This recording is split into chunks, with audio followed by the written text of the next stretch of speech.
Hello everyone, Archana is here. Welcome to the 12th session of presentation, ICSE Class 9, Paper 2, Literature in English. In today's session, let us continue the poem Television by Roald Dahl. Before we deal with today's session, let us just brush up the first 5 stanzas what we have learned in the previous session. So here, the poem begins on an abrupt and dramatic note.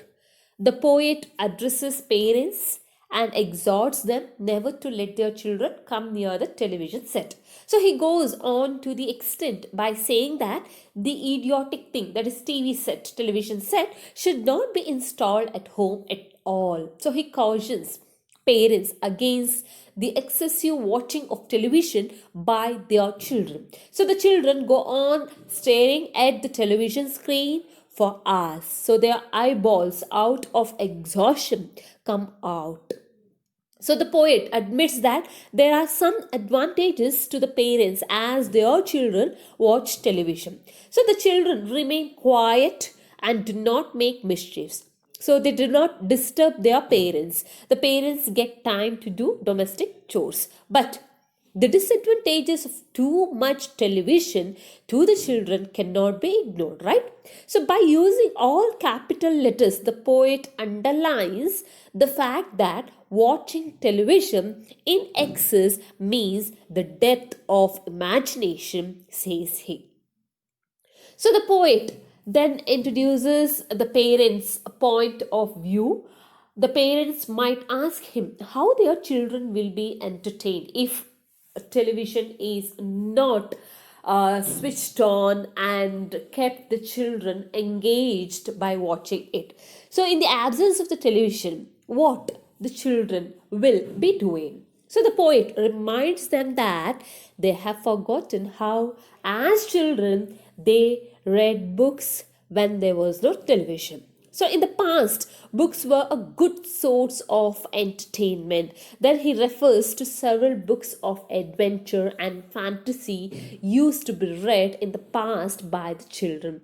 So here in this poem, the poet mentions few books and which are really very interesting, where they as a children used to enjoy it by reading. So let us know rest of the stanzas of the poem. Books cluttered up the nursery floor and in the bedroom by the bed.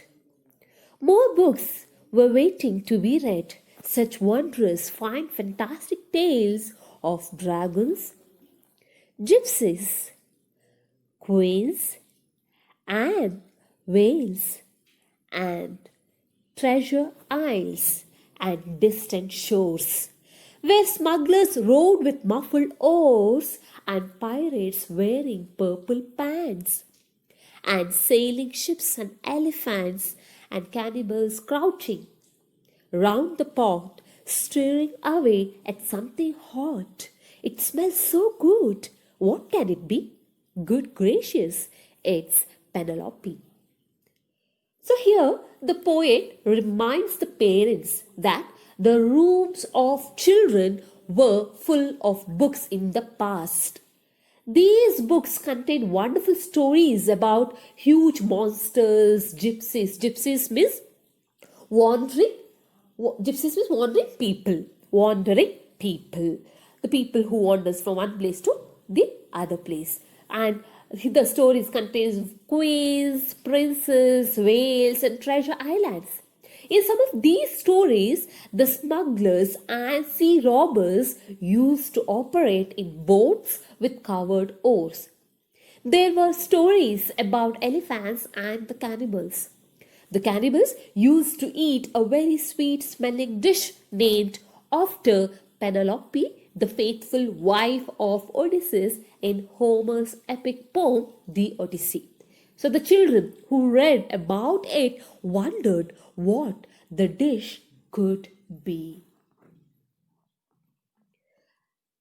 The younger ones had Beatrix Potter with Mr. Todd, the dirty rotter, and Squirrel Nutkin, Pigling Bland, and Mrs. Sticky Winkle, and just how the camel got his hump, and how the monkey lost his rump, and Mr. Todd, and bless my soul, there is Mr. Rat and Mr. Mole. So small children were fond of the stories of the famous English writer, that is Beatrix Potter. Stories were about Mr. Todd and his dirty dog, the squirrel Nutkin, the small pig named Bland, or about Mrs. Tiggywinkle. These stories were fascinating. They were about the camels getting the hump on his back, or about the monkey losing the rare part of his hairy body. So there was a story about Mr. Todd, Mr. Rat, and Mr. Mole. Obviously, these are the stories which fascinated all children before the invention of television. Oh, books! What books they used to know, those children living long ago. So please, oh please, we beg, we pray, go throw your television set away, and in its place you can install a lovely bookshelf on the wall. Then fill the shelves with lots of books, ignoring all the dirty looks, the screams and yells, the bites and kicks, and children hitting you with sticks. So long ago, children used to read a lot of books. Therefore, the poet is requesting the parents that to throw away the television set and in its place on the wall to install a bookshelf and fill it with books. Children would protest, would be angry, could make dirty and angry faces, could cry loudly, and might even bite, kick, and hit the elders with sticks. So, parents should ignore their reactions for their ultimate benefit. Fear not, because we promise you that in about a week or two of having nothing else to do, they will now begin to feel the need of having something to read. And once they start, oh boy. The poet persuades parents to remove the television set without any fear. He assures them that their children, having nothing to do, would begin to feel the need to read something in about a week. Once they begin to read, they would take to reading voraciously. You watch the slowly growing joy that fills their hearts. They will grow so keen. They will wonder what they would ever see in that ridiculous machine, that nauseating, foul, unclean, repulsive television screen. And later, each and every kid will love you more for what you did. So the poet is in an assuring mood. So he tells the parents that once the television set is removed and the children start reading books, the children would be so much enamored of books that they would begin to wonder why they used to watch the stupid machine.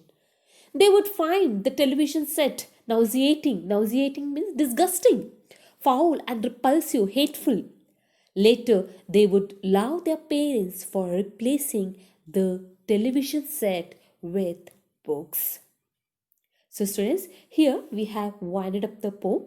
Let us now deal with the themes of the poem. Watching television. So, the poet describes the television set as the idiot box out of his aversion to it. So, those who continue to watch television are, in fact, involved in a passive process. They are not actively engaged with the stuff that they watch. They receive and accept it as it is. This is contrary to what happens when we read something interesting. So we remain active and alert and use our mental faculties, sharpening our brain. No wonder Dahl prefers reading books to watching television.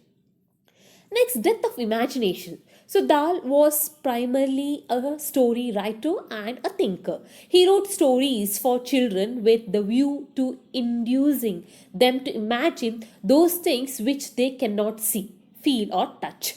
This is possible only if children are possessed of keen imagination. So he was distressed to find that children who begin to prefer television watching to reading of books accept only the things which are visible. So they no longer want to enter the world of fantasy. So Dahl rightly thinks that television has pronounced the death of imagination, which is essential for creativity. So, in this sense, he was far ahead of his time in warning the parents against too much television watching by the young ones. Next one, habit of reading. So, an important theme of the poem is that reading books is a very useful activity for the children.